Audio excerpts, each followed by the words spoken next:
ichimlik suvi bilan ta'minlash Qashqadaryoda amalda 11% bo'lgan.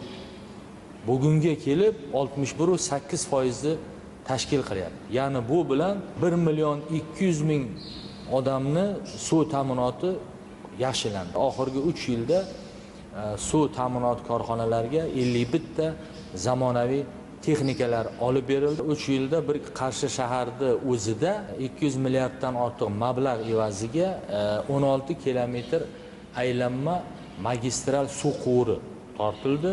10,000 metr kub hajmli suv inshooti barpo etildi va 400 kilometrga yaqin ichimlik suvi va kanalizatsiya tarmoqlari qurilib rekonstruksiya qilindi.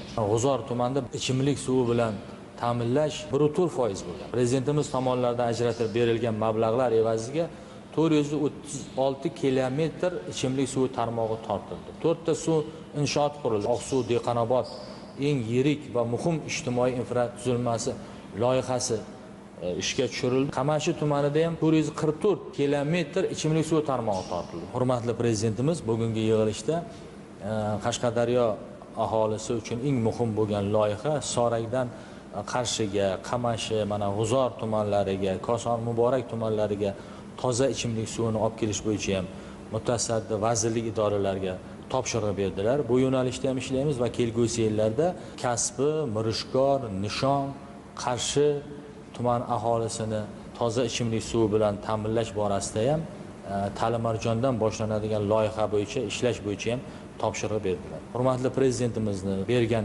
barcha topshiriqlarni Qashqadaryo viloyatida so'zsiz ijrosini ta'minlaymiz.